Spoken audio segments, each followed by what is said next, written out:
Good evening and welcome to this week's Cockney Magpie. Special edition one this week. We're talking about Mr. Alan Shearer, and I'm joined by my co-host, Sav. How you going, Sav? Hello, I'm all right, thanks. How are you? I'm good. See how I behaved this week as well. Yeah. I didn't call you my co-horse for a change. You did. I swear you just called me a co-horse. No, I did. Did I say horse again? Yeah. Oh. Did I say well, it certainly sounded like it, so yeah. I thought I'd saved the thing about calling me a horse, it's so rude. It's not you. Do you know what it is? It stems back to a conversation I had on before we went on a stream a few weeks ago, and we were talking about Cheltenham. Mm. And I came onto the stream, introduced us, and I went, "This is my co-horse." And I saw blind from that. I didn't actually call her the co-horse, but I watched it back and I had, and you're like, wow. So my host, Sav. It's a bit late now. It's all right. And Deka from Gallowgate Shots and Always Smiling Faces. How you going, Deka? Yeah, I'm very good, thank you. Yes, thanks for having us on. No problems. Thank you. A nice thing to talk about.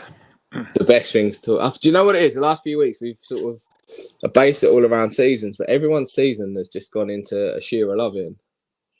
Mostly because of me, I'll be honest. Like I tend to turn it that way, and I just thought no one better to get on to talk about Shearer because I've seen the way your eyes light up when you talk about him. Yeah, obviously he's. I joke on with the lads and that I'm like, oh, he's my real dad and things like that. I just say daft little things like that. But I think it's sometimes important to have conversations like this because obviously we all know how bad it is at the minute. I mean, it flutters of the odd little result here and there, but other than that, it's pretty desperate. So it's nice to talk about either old games or old memories or old players, and who better to talk about than Shearer? So the greatest. I mean, that's what we do. We just talk about the positives, like sit here and bang on about how negative it is at the minute, how bad it is. But where's the joy in that? I support Newcastle for the club, not for what's happening right now. And I was lucky. I supported them from, 96 was when I first fell with them. And I saw all the good stuff, including Shearer and Keegan. And so I'm lucky, but I'm trying to let other people see that it was good at one point. We were decent. I agree. Yeah, I feel sorry for the younger generation now. I think, like, you imagine saying, like, what's the best era you've had? And they might say Pardew, maybe. That might probably be. Perhaps Pardew was the best era that they've had. And anything under Ashley is been disastrous compared to what we've had. Obviously, I don't know, Sav, is yours the Shearer era when you started kind of following, or would you say later? Yeah, 96. Yeah. That's the reason why I started supporting Newcastle, because of Alan Shearer. Like, I could have been supporting anyone right now. It's just where he went. Could have been, man. Disgusting. But no, as you say, I mean, I spoke to a couple of fans and they've all gone, well, Pardew were the best years. And you're like, oh, really? So think back to it, do you? Like, no. In the Ashley era, it is Pardew the 5th place finish. And that is the best we've had. I think the thing is, though, when you've seen the Alan Shearer era and like the 90s, the late 90s, and you've seen the success that we had as a club, and then you've seen two ends of the scale, and it gets to that point where you're just like clinging on to hope that one day that will return. It will, man. Exactly. We're going to be rich, didn't you know? You've not been following. Well, I've heard these rumours, but I'm not listening to it at the moment. Yeah, no, I'm trying not to either. I mean, it's hard not to, but it's I feel like we've been down that path a few times, so I'm trying my best to just, stay reserved, stay positive, but try and not sort of jump in with both feet like I did last time. Yeah, I got sucked in badly last time and I'm ignoring it all. Until we see something actually physical, I'm not interested. Yeah. But anyway, no negative. We're going to talk about Alan Shearer and one of the greatest footballer in history. For us. For us, yeah. In our minds. Maybe not the best ever, but for us. So I'm going to start with you, Deka. What made you fall in love with Shearer? What made us fall in love with him, did you say there? Yeah, because it's love. Let's be honest, mine is. Oh, absolutely. To be honest, I'll briefly go on a bit of a tangent about somebody else for a second. It's not an Andy Cole podcast, but I will just say something about him. So my first love as a footballer was Andy Cole. Like, that was kind of when I started getting into football. My first ever game. Beardsley and Andy Cole were front together, and I remember my dad going on and on about how good Peter Beardsley was and things like that. And then when Andy Cole left, I mean, I was only young, right? But I was absolutely heartbroken. Like, it was just devastated. Like, I thought, and I had a feeling then I'd never love a player as much as I loved Andy Cole. And then, obviously, given a few years, Shearer came, and I actually watched a lot of Shearer when he was at Blackburn. Obviously, I'm just saying match of the day here. I never actually physically watched a Blackburn game, but I used to watch match of the day and things like that. And I thought, God, this Shearer's unreal. Like, you know, and then my dad was the one that told us, oh, he's actually a Newcastle fan. He's from this area. And then when we signed him, I couldn't quite believe it. Like, and to be really honest, in that time, money was irrelevant to me. Like, I know he was the world, you know, largest signing then, but at that time that didn't really matter. I was only 12. I was only 12-year-old, so like money wasn't really. It was a lot of money, but I wasn't bothered that it was the most expensive. I just couldn't believe that we had him, because I had seen this guy just scoring from everywhere on match of the day, and I thought, you know, he'll fill the void for Andy Cole. And I think about loving him, I mean, let's be fair, probably the goals, right? Like, you know, it's the goals that, you know, and dragging you through games and scoring so many goals is what make you love him. But I think also that, and I don't want to sound cliche here, because I know that people say that's why we don't like other people, but because he's from Newcastle and like he's been on the terraces and things like that, obviously that is a bit more special. And I think, you know, that's my opinion anyway of why I love him. In terms of him leading the line as being the captain and seeing him in the tunnel coming out before a game, you felt like it could be anyone. That's how I felt anyway. Yeah, no, I agree with you. I'd say his time at Blackburn, he was a different beast there. I mean, he won them the Premier League. Like, there's no differential in it. He won them the Premier League. Yeah, he had the core behind him, but some of the goals that man scored for Blackburn were unreal. Yeah. I think, was it his Premier League debut against Palace? He scored 2 from 30+ yards.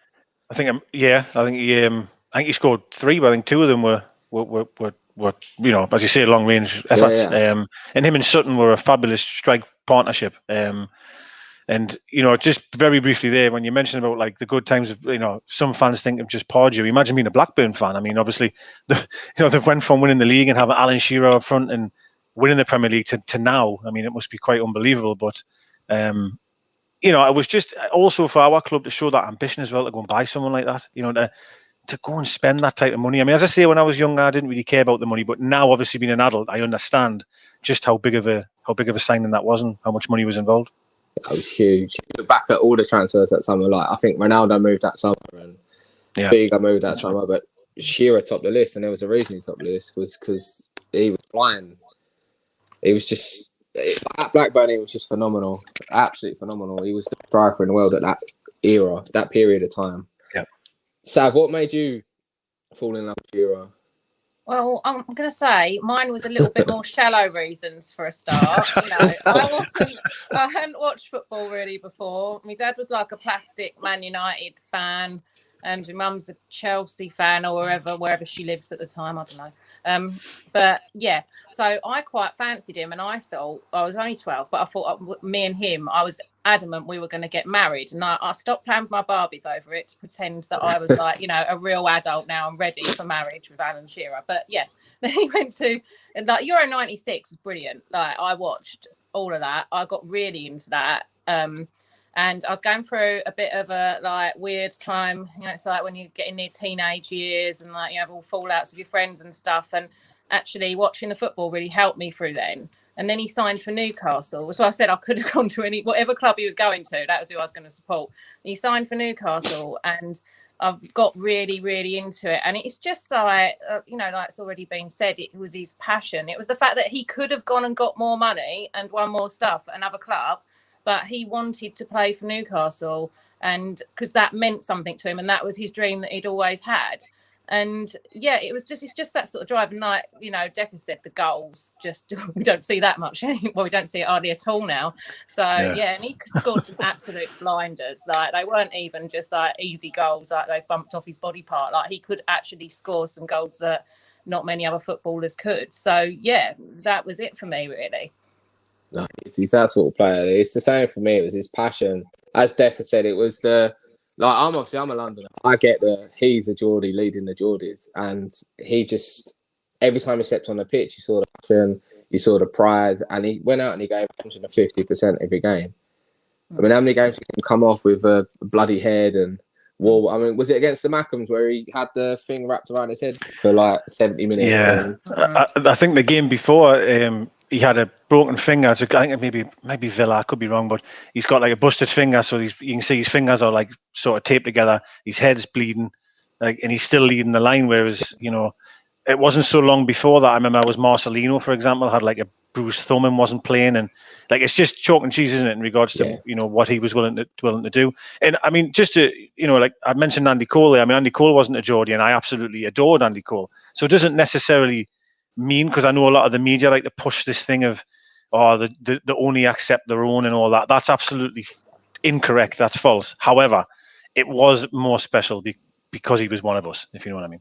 Yeah, definitely. It's a different feeling, isn't it, when it's one of your leading the line. I think as a fan, we all look at ourselves as one of us anyway. And like we had Warren Barton on the other week, and even he made a point saying, Geordies don't hate Cockneys, Geordies don't hate Southerners, they love it. As long as you give 100% for the club, they love you. Absolutely. And I mean, he put it really well, and just Shearer was a different type of beast because it was his team. Whereas a lot of players are coming and they're not necessarily fans, or they're just here for this and that. Shearer was playing for his team, so you could just see it every time he steps on the pitch. He was just a phenomenon, absolute beast of a player. Yeah. But as I've mentioned here, Euro '96 as well was he nearly didn't. Well, sorry, there was a lot of people saying he shouldn't even go, or he shouldn't be leading the line because he was struggling at that time. He wasn't getting any goals, but Venables stuck by him, and then was top scorer in the tournament. Yeah. And was it? And then obviously imagine that. Yeah, it was 12. Yeah, which is a lot, right?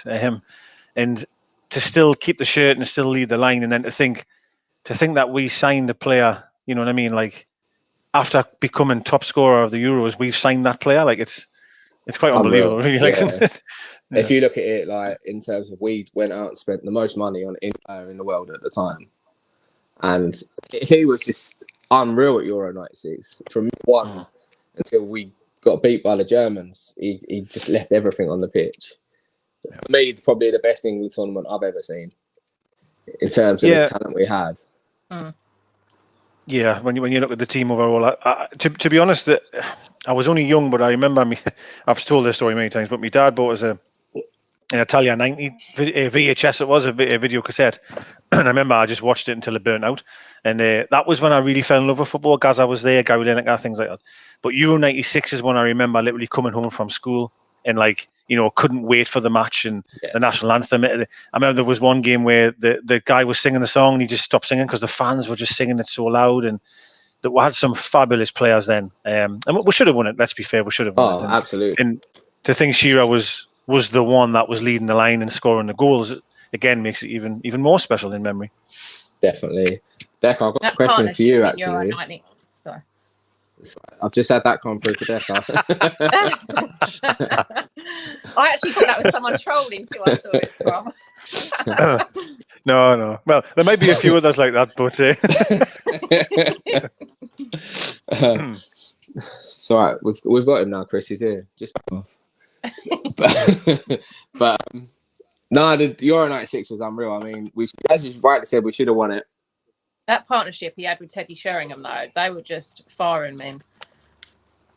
They were brilliant together.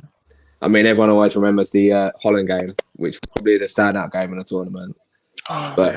Shearer in that was just everywhere. He was unreal. But as you say, he very nearly did get, because if you think he had players like Ian Wright, Robbie Fowler, all on his Andy Cole, all on his curtain towels for that England place, and Venables just went, no, I'm sticking with him because of what he brings to the team.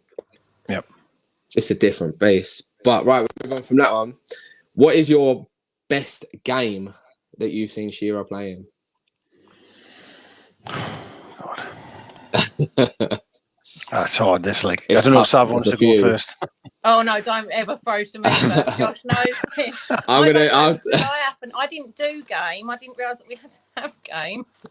You always do this to everyone. Yeah, I like stitching people up. I like to. Do you know what? People tell the truth more when they're put on the spot, because they go, right, bang, that's my true memory. There's so many. It's so hard when you get out like that, though. I'm gonna throw one in. Left 4-3. Shearer hat trick. Yeah, that was on the tip of my tongue because I remember that one. That was his first hat trick as well for us. And as you mentioned, I mean, God, like to pull back from 3-1 down like that. I mean, when that free kick to start things off, you know, and I think he's even said, hasn't he, that he was having a shocker. He wasn't playing very well, and he said that I just hit the ball with everything he had because he was so pissed off, type of thing. And Christ, it was some goal that. It was unreal. Didn't he injure himself as well?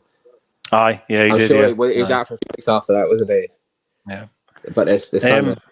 Well, you've took that one away from us, so I can't say that one. So, in terms of this is a difficult one because I don't necessarily think he played the best in the game, but the best game I've seen Shearer in, if this makes sense, is the Man United 5-0. Yeah, in regards to I was going to come with. You know, a game that I was at, and he scored, which of course made it all the sweeter. You know what I mean? But as an overall occasion and what it was, I don't know if there has been a better game than that. Well, Sunderland 5-1 is always special, of course, because it was against Sunderland. But I think in terms of the opponent and the occasion of what it was, that 5-0 was something else. Like, he was different level in that game as well. He assisted Ferdinand as well, didn't he? I went absolutely wild on the touchlines when he hit it. Yeah, because that's where the away fans used to sit in that corner, which was obviously all changed now, and they were giving him loads of shit all the time, all game. And obviously, when he'd put that cross in, that's when he went past them and started giving them some shit, which was great. It was brilliant. Like, he still gets shit now. It's embarrassing when you go to Old Trafford and you're like, "Come on, man, move on." I was going to say, Sam, you said your dad was a Man United fan. Is that right? Your dad. Yeah. So he must hate him then, yeah? Plastic one, like probably doesn't know anything about me, just likes the shirts. Right, got you. Okay. Yeah, so no, he doesn't have any opinion on it. my dad's a Manchester Reds fan, and he absolutely despises Shearer. Like the amount of rows, especially when Van Nistelrooy was at their place, the rows we used to have. He was something else, man. Rude was something else as well. Like. Do you know what? He was the one I always thought would break Shearer's record. He would have if he had stayed. Yeah. I think he was so good. I think he would have. Just everything he did was. Oh, it was unreal player. He never quite got there, did he? But there got some monster rows because obviously Man United, he thinks he's got the best players in the world. I'm giving it there. He turned you down, didn't he? He didn't want to play with you. Yeah, twice actually. Yeah. Yeah. He wanted obviously, to come here in his prime. Yeah, a lot of things as well. I mean, in fairness to Newcastle, we were challenging at that time as well. Like, he didn't come to us when we were 10th or 11th. No. You know what I mean? Like, he came when we were right up there, you know, really level pegging with Man United. And Keegan wanted to take, you know, beyond them. And that was the signing that he felt could have done that. Obviously, we all know how it transpired. But, like, you know, at the time, we were level pegging at that time, which, you know, it's sad to see how things have competing. It came to a team that was competing, and we were second the season before. We finished the second in his first season. It's sort of like we should have won something with him in the team because we were brilliant. They're the memories I still live on because we were just fantastic. He joined a team that was competing, and he played when we turned shit. So it shows the level of the man. I think you'd imagine he would have had some offers. Well, let's be fair. I mean, the disaster under Ruud Gullit probably would have been the end of him. You know, if things had transpired differently, but he would have had the option to leave many, many times. But as Sav mentioned earlier about him, like, you know, loves the club, loves the area, that's his team. He probably, after that, there's a certain point in his career where he thought, I can't see myself playing for anyone else. Do you know what I mean? Yes, I'm probably not going to win anything here, but I'm happy enough to break the record, for example. Maybe that was his target. You know, he's not going to win a piece of silverware, but can I go down in absolute history at this club, my club? Which has obviously made him stay. Yeah, definitely. That's what it turned into. Was he wanted to be the best, didn't he? He wanted to be the number one here, and he quite right. I think he came out after Gullit got sacked and said, "Look, I nearly went to Liverpool." That's how close it was. So, but there's been some phenomenal games. Just as Torsten's just said there, the free kick against Man United, which I think we actually lost that game, didn't we? I think if it's the one I'm thinking of, it's the one at Old Trafford. He just pings it in from 35 yards. Yeah, we got hammered actually. I think it was 5-2 or something. Yeah. I think Banyard scored it was a cross, but it went in. And then Shearer, absolute top bin against Barthez. It was an amazing strike. But the one against Arsenal he mentions here was the last game of the season at home. Was that the one against Seaman? No, I think Richard Wright was in goal. And it's the shirt you've got on now. And that was incredible, that shot. Like, it was unreal. It got through the wall and it just kept rising and rising, and it went in the top corner. That was a great day. That weather was lush. Pints were flowing. I remember it was great. It was really good. See, they're just the memories that bring it all back, aren't they? When you start thinking of Shearer and games, it just all flows back. Another one, the 7-1 demolition of Tottenham, where Shearer got 2 and he was just yeah, unreal. I think the goal that gets shown a lot, isn't it, is the one where the ball like kind of gets played over the top, and he kind of just, I don't know, he heads it forward and just wrestled 2 of them, doesn't he, or 3 of them, and then like pokes it in, and it's a fabulous. And I think that's like, he could score any type of goal, and I think that's what sets him apart. Like, as much as I thought, you know, back in the day, Gary Lineker was a great striker, but he was very much fox in the box. You could, to a degree, say Andy Cole was very much that. Andy Cole was just on the end of a cross all the time, but Shearer could score headers, he could score strikes from 35 yards out, he could score any type of goal, and I think that's what made him invaluable in many ways. Plus, he could lead the line so well, he could hold the ball up, and he wasn't the tallest of players, but he seemed to win everything in the air. Like, he was strong as an ox. Really strong, yeah, and very clever as well. Like, you know, no doubt he'd be sticking elbows into centre halves when he needed to, and just to get that extra yard. And the goal against Chelsea when he spins Desai, this is later on in his career. You know, he spins Desai, who was one of the best centre halves in the world at that time, and then cracks it in from 30 yards. Yeah, he did, and like, that was when he was really getting on. You know, he was well gone of his prime then, but he still had it. You know, he still had the ability. He just adapted his game, didn't he? Though I think the older he got, he just changed the game. Where a lot of strikers still rely on what he always had. Shearer changed his game up and just became something different. You know what I think it is though for me is that, like, he's not like the modern day footballer that you get now. Like us watching some of his goals yesterday, and there was one against Tottenham in '96 where he actually gets kicked in the penalty area, like quite high up. And I was thinking, if that had happened today, he carried on and he actually scored the goal. But if that had happened today, they'd have dropped and just gone for the penalty. And he didn't. He was actually, you know, he was, like, in my terms, like a proper footballer, not one of these ones that just gets a slight nick and dives on the floor. And you rarely see that anymore. I think, you know, football really misses players like that. I'll tell you what, nowadays, how you would have seen the Reds, because he was a right dirty bastard half the time. I think if you've seen the one when he kicks Neil Lennon in the face, I was about to say, I mean, it's wonderful, but I mean, Jesus, it's bad. Like, you know, but in fairness to him as well, I say in fairness to him, but after that, like, he also had the audacity to hold the FA to ransom and say, like, they were going to ban him for, like, I don't know how long it was. Maybe it was definitely for a long period of time they were going to ban him. And he says, well, if you ban us, then I won't go to the World Cup. Yeah. So they didn't ban him. Like, that's the power he had the audacity and sort of, I don't know, like the presence to say, well, actually, I'm Alan Shearer, so fuck you. Which, you know, it's a funny one, isn't it? Because this is where, like, I remember when Cantona kicked that fan, right? And I remember thinking, like, God, that's really bad. That, like, you shouldn't do that. But isn't it funny when it's your player? Like, he kicked Neil Lennon. I'm like, it was Lennon's fault. You know what I mean? Like, it's almost okay because it's your player. Like, it's I always remember from that was David Batty just throwing Lennon off the pitch straight after. Like, come on, amazing. Like, get on with it. But amazing. Yeah, no, he was. If you think now, Shearer would definitely the way he threw the elbows, the way he sort of muscled him, definitely seen a few more red cards than the snide one he got. Yeah. Because what was it? He only got sent off once, didn't he? And it shouldn't have been a red card. That was it. That was it. That game. Uriah Rennie, wasn't it? Uriah Rennie. That was it. That game. It was 99-2000. Same shirt you've got on there now. He got 2 yellow. It was 2 yellow cards. The first one, I believe, was a yellow card from memory. But the second one, all he did was just head her backwards. He literally just headed the ball backwards and then got sent off. Yeah. Well, second yellow.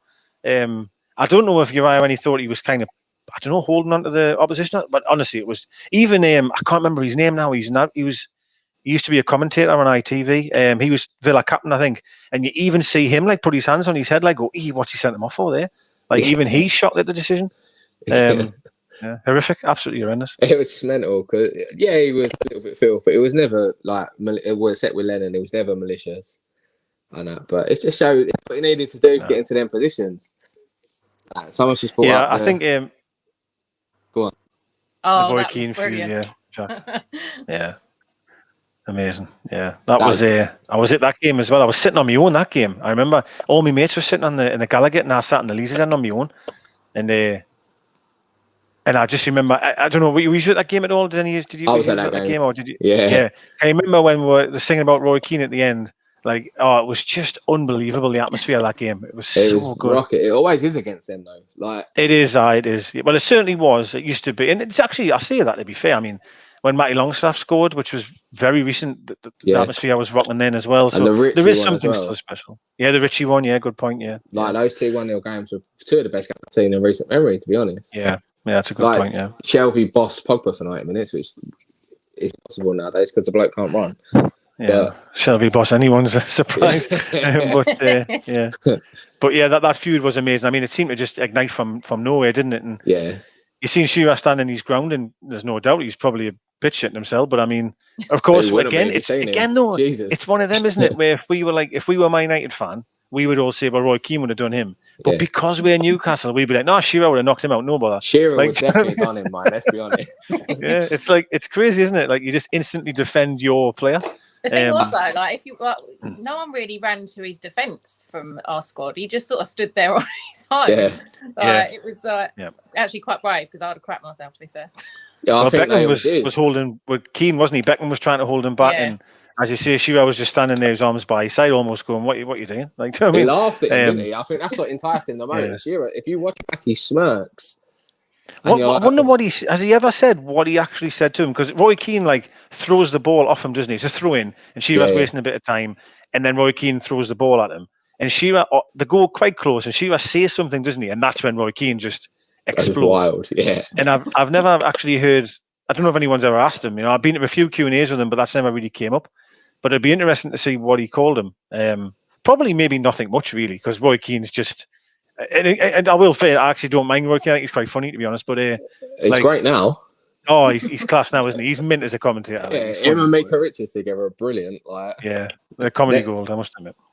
But no, it's like he obviously got under his skin, and obviously we were winning the game, and it didn't take a lot for Keane, did it?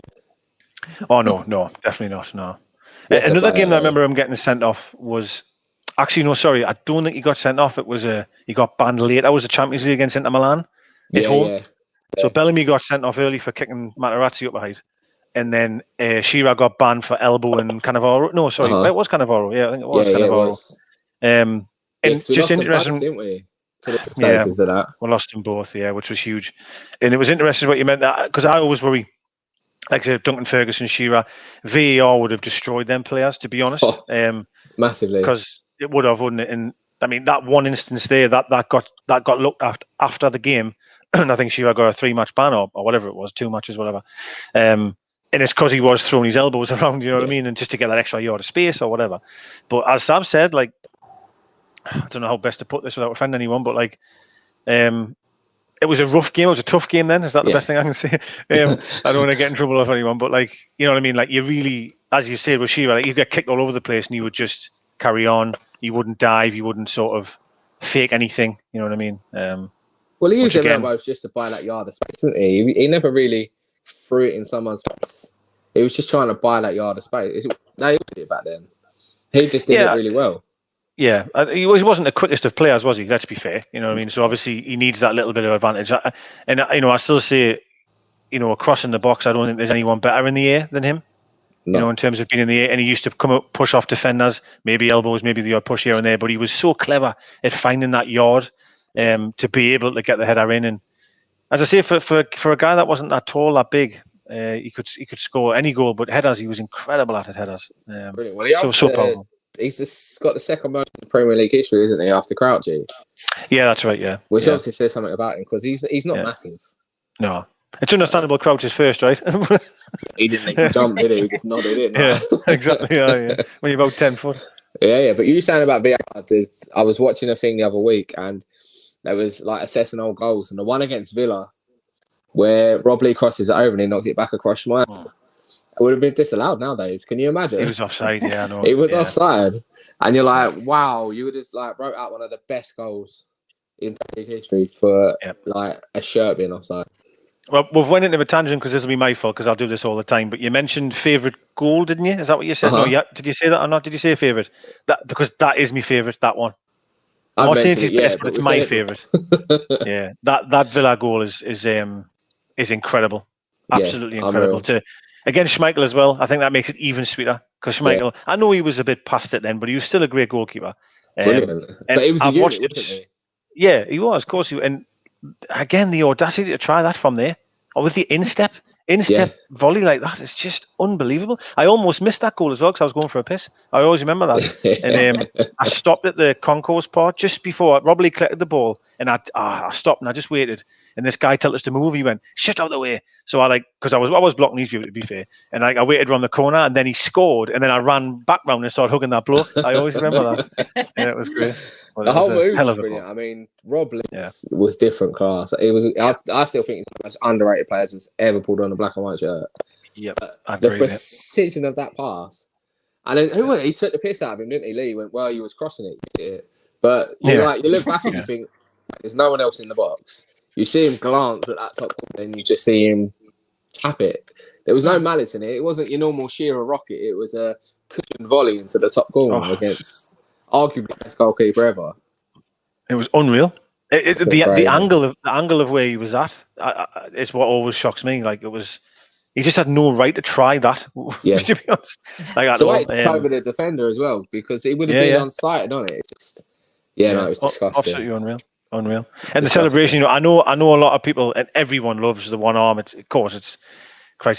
Everyone loves it, but I do love when he finishes and just stands.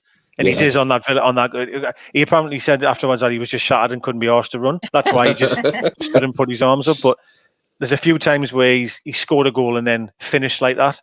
Yeah, and I just love that finish. When he stands like that, didn't he? Yeah, he did. Yeah, he did. Batty gives him a little. Yeah, I was going to say, Batty chinned him. Gives him a little chin, didn't he? Wasn't even a gentleman. It's a proper Matt Ritchie chinning. That's quite, well done, son. Take that. Yeah. But for me, my favourite goal is the FA Cup semi-final against Spurs, because the way he takes that outside of his foot, sends it past Walker into the top corner, and the fact, what was it? It was like the 116th minute or something. Like, absolutely insane.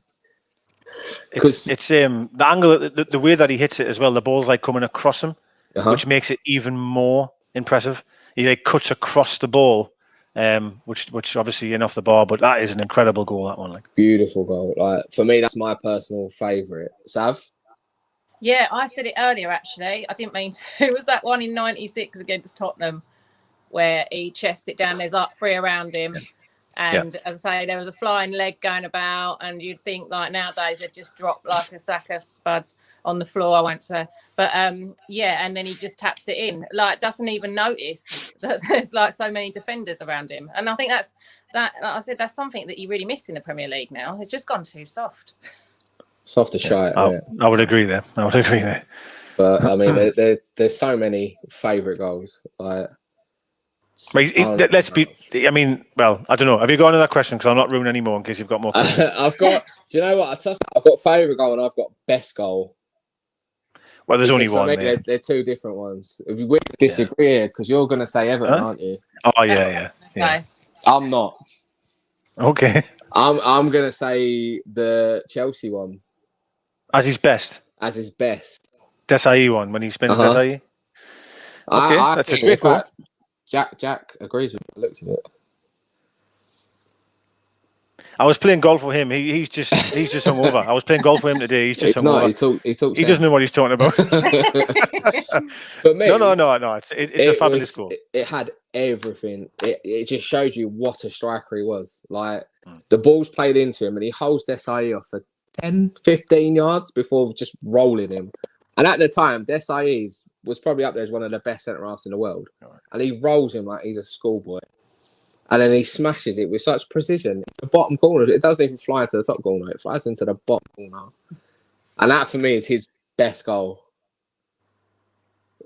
Yeah, but it's not. But no, but in fairness, I mean, the man himself has said he believes his best goal is Everton. Yeah. So I'm not going to disagree with the best player of all time.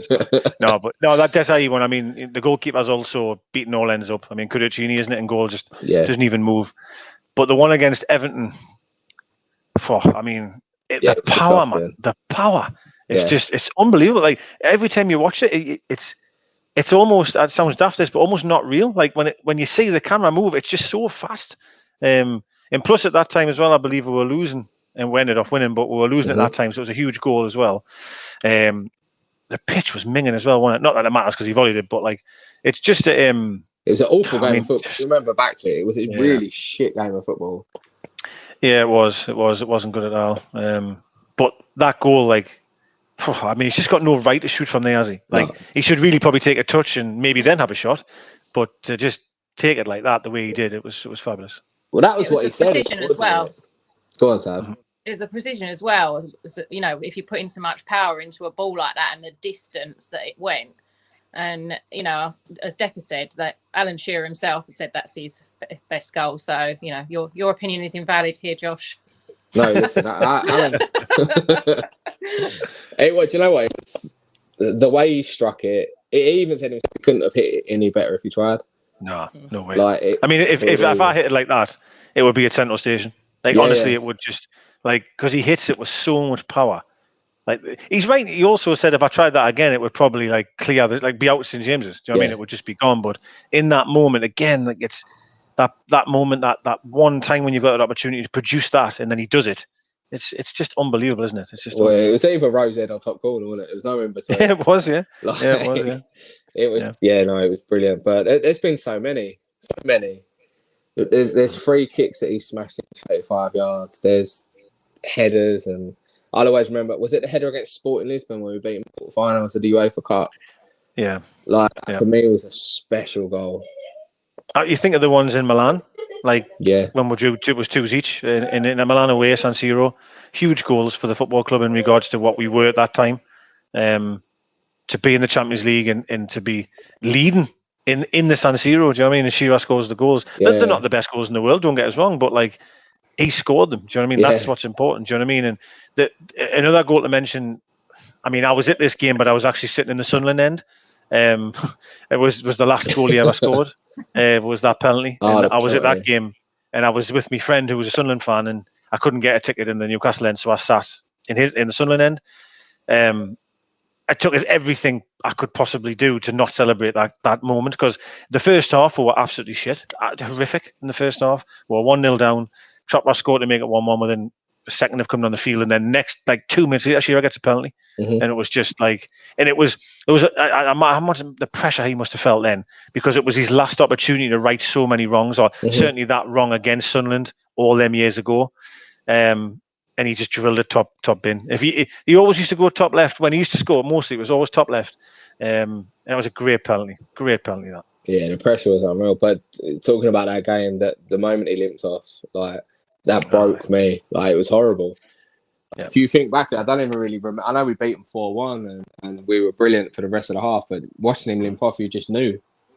Like for me, I knew at that moment, like he's not coming back.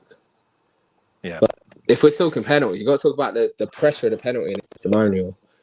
I mean, that Stonewall penalty, like Ferdinand got hacked on, but that, I know. Do you know? I don't. I'm not a Celtic fan. I'm not particularly fond of Celtic, if I'm honest. But Celtic really did well in that game, right? Like because they were winning the game. Wrongly, really. I think the way the pantomime was meant to work was that wouldn't be the case, but they were out of sight. So the referee had to quickly just do things to make we win, like, or certainly at least get level to give Shearer his moment. And what a night that was as well, by the way. Oh, it was like brilliant. What a night. The atmosphere. I was sat in the Gallowgate and it was absolutely fucking incredible. Unbelievable, yeah. Actually, do you know what? I burst of blood in the back of my head. I burst of blood from singing so much. I was in hospital by the end of the night. Like, honestly, I sang so much. I burst blood vessel in the back of my head, and I was in hospital. But it was one of it's probably the best game I've ever been in terms of atmosphere. I think the scarves. When they were honestly, it's such an iconic image when you see everyone swinging the scarves around and things like that. And it was also on ITV as well, and that's a bit of a big deal, right? Like, there's not many players would have a testimony that would be televised live. Do you know what I mean? And Ant and Dek was the host of the show. It was. Didn't they set up a little stage and they did, a little stage, and just absolutely outstanding. Like, honestly, amazing. And the one thing I wish is that I lost the shirt, that particular shirt where it had the crest on. Shearer testimonial. I bought it, many years ago, and I misplaced it when I moved house, and it's the one that I'd like to get back, you know, because it's such a special shirt. That moment was amazing. Like, I've just bought off of Retro NUSC. I say just, it was at Christmas. All right, so okay. I've managed to get it back in the collection. Next one. Has it got Shearer on the back, has it, or not? Yeah, but you know what? The print's I don't know if you can see it. It's right. Oh, I can, yes. Yeah. The print is very slightly damaged, but it's still... Right. It's just the front bit here, and it's just a beautiful shirt. It's lovely, yeah, it is, yeah. So I'll come and pinch that later, no problem. Yeah, that's all right, mate. I'll leave it outside.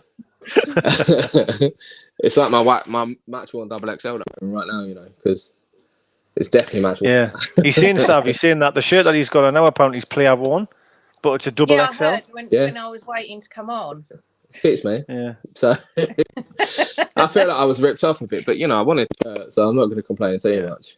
That's true. No, just I tell you, one. One shirt that, not to go on about shirts here because I would be here all night. One shirt that my dad won at an auction, which I was at the auction at the time. We went to an evening with Alan Shearer, and they give you like this program, and there's loads of things on raffle, and you could bid towards and stuff. And the front cover one was that last game against Sunderland. That shirt was the prize, and my dad bid for it and didn't think that he'd have any chance. He was like, listen, I'll put 500 quid. Someone else will pay more than that. And he won it. I never forget it. Shearer was doing his talking. This woman came over and went, oh, you've won the shirt. Can you come and pay for it? And then so my dad's got it framed, and then I've got a picture holding it up with Alan Shearer, like Shearer's next to us.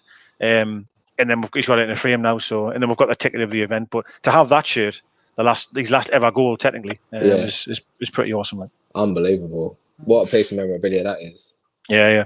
Every time I go to his house, you go to the top of the stairs, it's there. It's the first thing that's there. And it's got like a picture. I mean, it's all framed. It's actually got stamped on it there now. They've put like Newcastle v Sunderland or something like that on the chest of it. But yeah, so lovely, very, very good. That's top level memorabilia. That like as you walk into my place, I've got a signed Bob Robson shirt, and I love that. But I'd gladly swap it. My dad's got a bit of a shrine, actually, to be honest. Like if we go into like his little room, he's got all sorts signed, you know, from George Best to Dennis Law to Bobby Moore. Then there's like loads of Newcastle stuff. My dad's some people don't get the signature thing. They're like, why would you want someone's signature? It's just a squiggle, but my dad's really like, that's his thing. Do you know what I mean? So I'm the same, you know. I love getting shirts signed and framed. Yeah. Like I met Shearer a couple of years ago, and took a shirt with me in a bag, and it was like a black tie event. I still had my shirt with me. I'm like, Al, can you sign this, please? What did you say when you got it out? Well, not that out, but I mean your shirt out. It was impressive to get that out, but it went, have you got that in? I went, just it's in my bag. Don't worry, can you just sign it? And I was gutted because he signed it like underneath the sponsor. I was like, I had it signed, but you know, we'll go with it. I'm not going to complain too much. Yeah. But it's just the level of man. He's a fan. I've met him a few times, and he's just a fantastic bloke. Like, I'm just jealous that you two have got to meet him. Yeah, I've met him a few times, and I it's funny because I've heard other people say that he's not a nice bloke, and let's be fair, right? None of them are nice all of the time, so maybe it's just on an off day that they've caught him or whatever. But like every time I've met him, honestly, he's been brilliant, like absolutely brilliant. The first time I met him I was in the toilet in an event, and he's having a piss next to us. And I was like, well, I can't. I you know, as much as I want to like shake anything at the minute, I can't interrupt him now, right? Mid flow. So I waited outside, and I got him to sign this program for us of the event that we're at. And I remember I was so nervous, honestly. I dropped the program, I dropped it on the floor, and he went, you'll have to get that young and my knees are shot. And then anyway, I got it and gave it. And then I was actually going to watch Newcastle on the evening, and they were playing in the, I don't know what would have been the UEFA Cup or something like that. Was it some European thing anyway, maybe Europa League? And I said something like, you know, God, I wish you were front tonight. And he went, young, and if you seen my knees, you wouldn't want me up front for you. And he was just like really down to earth. Do you know what I mean? And he signed what I had for him and all the rest of it. But it's I mean, it must be amazing to be him though, right? Like in regards to knowing that everyone loves you. Everyone from Newcastle United absolutely adores you. Must be an amazing feeling, that. I can imagine it's a bit, but as you say, it's probably a nightmare because he can't go anywhere. Yeah. He obviously lives here and he can't go anywhere, so he's expected to get the ump sometimes if he's constantly pestered. Yeah, but I'm the same as you. I've met him a few times and he's been brilliant every time. He even offered, I've got a selfie with him, and he offered to take the phone off me because I was shaking. It's like it's Alan Shearer, like his arm around me, and I'm like a mess, and I'm holding it. You know, when you're just like this. He's like, do you want to take the picture, son? I went, no, I'm all right. I'm posed, but yeah, no. He's you burst into that blood vessel, did you? Yeah, I'll never go over that. You know, I could. It was just from singing, and when he knocked that world-class penalty, just just loving it. But right, so who do you think is the best manager that got the best from Shearer? Okay, there's only I've got my answer. Two for me. Personally, Robson. I think he brought him back because he was slightly out of the picture, and obviously he scored the 5 against Sheffield Wednesday and just went on a really great run after that. So for me, it's Robson. Yeah. Yep. Closely it is for me. Closely followed by Keegan. Yeah, obviously Keegan brought him. You know what I mean, and he had a good time. It was a shame that romance. 2 romances didn't last long enough. One was Shearer and Ferdinand. That didn't last long enough. Yeah. I mean, it was only 1 season, and if you imagine them had 3 or 4 years together, God knows. I mean, really, God knows what could happen. But anyway, they didn't. And then, obviously, when you're on about Bobby Robson, as you rightfully say, that under Hullett, it looked like he was on his way out. He didn't look the same player, to be fair, even when he was on the field. To be fair, lost interest, didn't he? Yeah, and he was. Ironically, he set up Rob Lee in the semi-finals of the FA Cup with a cracking header for Rob Lee, but it was Shearer that crossed it. Under Hullett, I used to find Shearer was going looking for the ball more and more, coming really, really deep or out wide, and I was like, Alan, like that's not you, like, you know what I mean? Like, I know that you want to come and find the ball, but just stay in the box. And I remember, and Shearer said it. Robson said to him, "Listen, I don't want you to come out the width of the penalty area. Just let me work out who I can get to give you the ball. You just stay up there." In the first game, well, second game technically because the first was Chelsea, but the first home game, scores 5. You know what I mean? And then from there it was back to the Alan Shearer that we all knew. And I think Robson helped Shearer fall back in love with the football club again, which massively. Was monumental in its time. So yeah, he built a team around him, didn't he? Then he brought in players like Robert and he brought a young core like Dyer, Genius, and sort of just feed him and he'll score. I thought the best piece of business, and I must admit, you mentioned Kieran Dyer, who I loved, by the way, injuries aside, but Craig Bellamy was an unbelievable piece of business. To have him alongside Shearer, it was the best foil you could want as a strike partnership, because Bellamy could do all of the running for Alan. You know what I mean? And it was again clever management though. You know. He came out the other day, Shearer, and said, he's probably one of the best partners I've had. Oh, yeah. I thought he was brilliant. And my next question is, who do you think was his best partner? And that's a really tough one because he's built some brilliant... You can have an international as well, because I know how good Shearer and Sheringham were. Yeah. And I always wanted to see that in black and white shirt. That was one of the players I would always dreamt of coming up here and playing with Shearer. But unbelievable that really when you think, because there's no pace there, is there at all? No, that's right, really. If you think, isn't it? And it works, but no pace there at all. So how did it work? It's just Sheringham's got to be one of the cleverest players I've ever watched. His mind. If I think back to an England game, it was the indirect free kick against Georgia. He whispered to Shearer and went, and that was it. He just put everything through it. And what a strike that is, by the way, as well. Yeah. What a hit that is. But I agree, Teddy Sheringham was very clever. Yeah, there was really, wasn't it? Yeah. And he found the one place where he could put the ball. What a strike that is. But Sav, I'll let you answer. I'm sorry to put you on the spot, but I'll let you answer this one. No, I've got it this time. Don't worry, this first thing for everything. No, I would say that although they only had 1 season together, for me it was Shearer and Les Ferdinand. Because I think, like you said, if they'd had 3 or 4 seasons together, what they could have achieved, I think that we missed out on a lot of that by Les Ferdinand leaving. So, I mean, I know he had some really, really great sort of work with Bellamy and Teddy Sheringham. I mean, like you say, that was brilliant. But I just would like to have seen more of him and Les Ferdinand together, to be honest. Yeah, I totally agree. As I mentioned, I actually said that a few minutes ago in regards to, just how good them could have been. One that I also wish I had seen more of was Ferguson and Shearer. Because, I mean... no centre half wants to go against them too. Ferguson would just beat you to death. But You think of the Man United game, and we beat Man United 3-0 at home. Again, it's a shirt you're wearing, mate. Shearer nods it on for Ferguson to score one of the best goals. I mean, probably Ferguson's ever scored. Oh, it was that volley. Half volley, absolutely wonderful. And then Shearer scores 2. I mean, it was real chaos. That front 2 would have real dynamic. Again, not much pace there, but an awful lot of physical presence. Just bullied defenders, didn't they? Like, yeah, I'd probably say I would have said Ferdinand if Sav hadn't, if I'm honest, but I will, because she said Ferdinand, I'll say Bellamy, just because that was an era where I must admit I was going all the time. Like, I was going home and away, and like every game. So I seen it more, if that makes sense.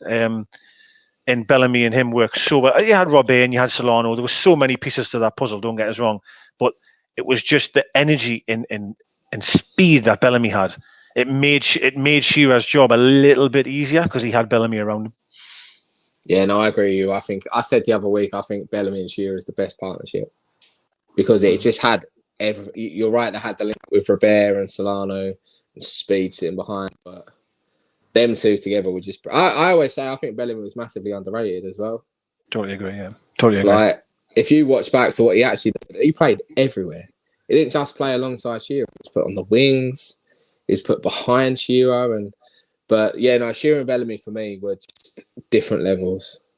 Yeah, like, I loved Bellamy. I really loved him. Yeah. I really, really did. He was a little shit, but he was our little shit, and I loved him. I absolutely loved him. I did. One of them players. If he was yours, you're like, "Oh, I love Geezer." Every time he played against us, you're like, "Oh, fuck, Craig Bellamy." Oh yeah, absolutely. But, he's one of them anyway. If you've got him, he's great. If you haven't, he's an arsehole. Like, and that was Bellamy. He'd be arguing with everyone. Yeah, he'd just argue with anyone for But he was so good. He was so. And you mentioned a few of them players there. I mean, I know I'm going to go off a bit here, but Solano right wing, Robert left wing. Yeah, Gary Speed, Robert Lee. Then you had obviously Bellamy, Shearer. What a team, man! What a team brilliant. That is. I don't know how we didn't ever win anything with that team. Like, if Bellamy hadn't gotten injured, I think we would have won. I think we had a chance to win the league personally. But Bellamy got injured around just after Christmas, I think January.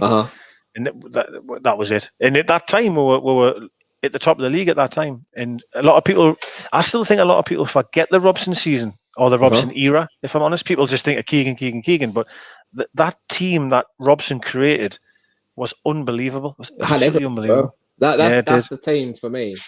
I love the entertainers, but the team for me was the Robson, Shearer, Bellamy, Robert, Speed, Woodgate. Superb. I remember going to Arsenal and beating them, and they put us top of the league at Christmas, and you're like, this is ours." Yeah. I don't know. A Newcastle and went, but yeah. But as you say, it was down injuries, but no, Bellamy for me, definitely Shearer's best partner, and then Sheringham we'll throw Sheringham in at international just to be fair because their partnership was brilliant as well. Yeah. Considering they only linked up for the internationals, but that's what Shearer brought to other people. They knew what they were getting from him. I think if you're also saying, if you're going to broach the international, you could also throw in there, not for us of course, but Sutton. I mean, Sutton and Shearer were the SAS. They were incredible together. I know that wasn't for us, but as a partnership, them again were amazing. And I think any strike partner would love to play with Shearer. Anyone. I mean, be it anyone that was going to sign. And I don't know. I mean, when we signed Kluivert, I wasn't sure how that would work out. And ironically, Kluivert was probably better suited to play with Bellamy up front with Bellamy. It didn't really work with Shearer, that one. But it is what it is. It though. I love seeing Kluivert sign for us. I thought it was brilliant. Seeing Shearer, Kluivert, and Bellamy in the same team. It's just sort of like, oh. Yeah, I remember. I think I was on holiday the day he signed. I'm sure I was, and I remember seeing the photographs later in the press and stuff of Robson holding a shirt up with Kluivert, and that was. I know Kluivert was past his best, but still, though, it was Patrick Kluivert. Do you know what I mean? We've signed Patrick Kluivert. It's got some crackers for us as well. Oh, he wasn't a bad player. Honestly, he wasn't a bad player. He played. He was. The problem was he wasn't Alan Shearer, and every time he played, people just had it in for him because the reason he was playing is because Shearer wasn't. So that was a problem for people, and people couldn't look past that. And as much as I'm on here, and I'll talk about Shearer till midnight if you want, I could still hold my hand up and admit someone was a good player, even if it was meaning he had to take Shearer's place. Kluivert was still a good player, no doubt about it. Sort of like if we talk about Go on, sorry. Sorry, when you've had a player like Alan Shearer, it just has felt like, ever since no one else has compared to that. And so, you sort of sit here, and I think that's why sometimes we've been quite critical of certain players, because we just haven't seen anything like that since, and you miss it. It's a very good point. And I agree.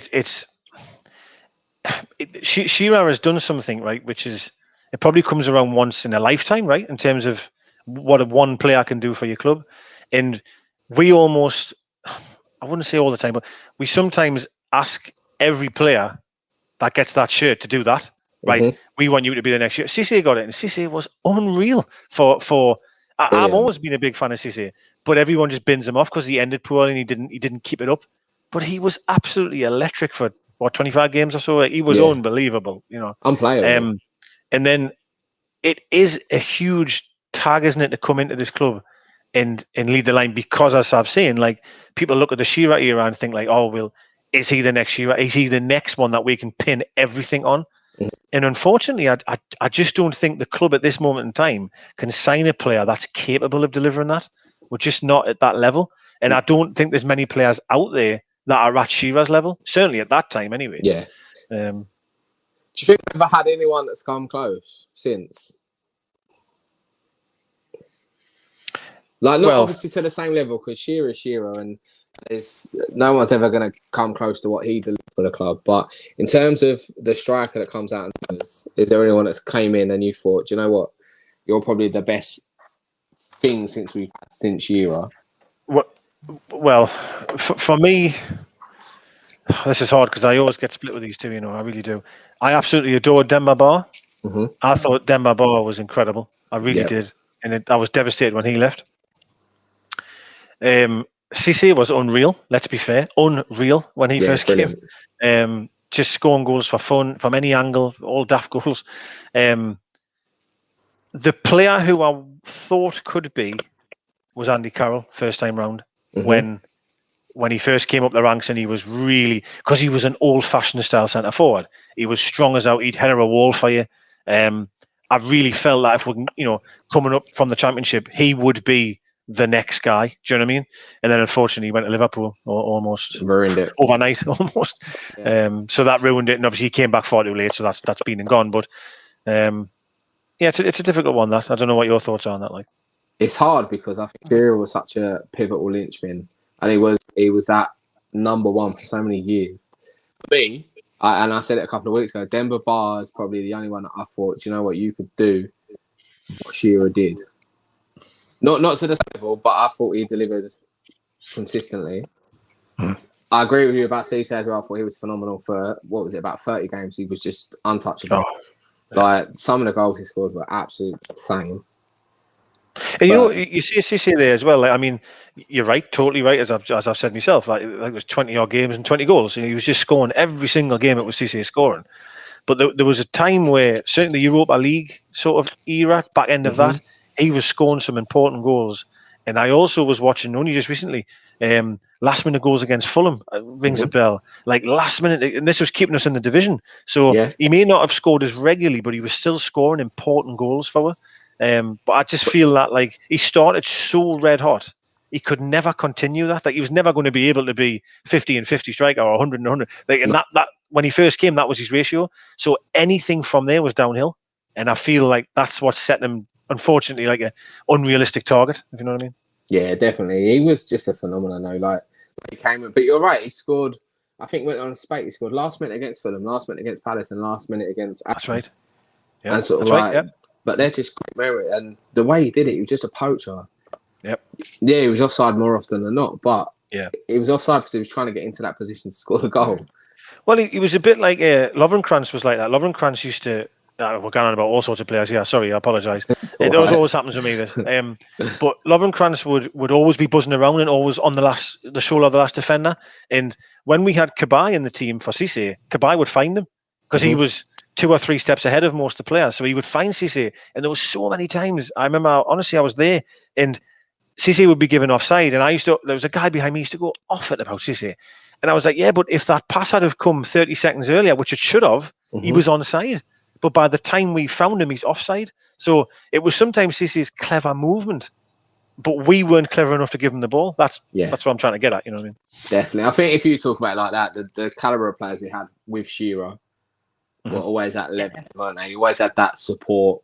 I mean, you mentioned Beardsley earlier on, and when we had Warren Barton on the show, he said Beardsley was the perfect partner for Shearer because he just knew where he was, when he was, and how he was. Yeah. I still think he's the best player I've ever seen play for us. Is him. It's Beardsley. I mean, Shearer's my favourite and the ultimate guy. I love him. But Beardsley, in terms of a footballer, for me, is the best player that I've ever seen. Underrated. He was steps ahead of everyone on the field. An amazing player. Yeah, no, I couldn't agree more. He was brilliant. As people call him, was the original Messi, wasn't he? The things he did with the ball. And, like, he got some big moves. Yeah. He did. He could use both feet. He could beat a man. He was brave as well. Do you know what I mean? He was a really, really good player. He had 2 stints at the club, and obviously Keegan brought him back in when he was a lot older.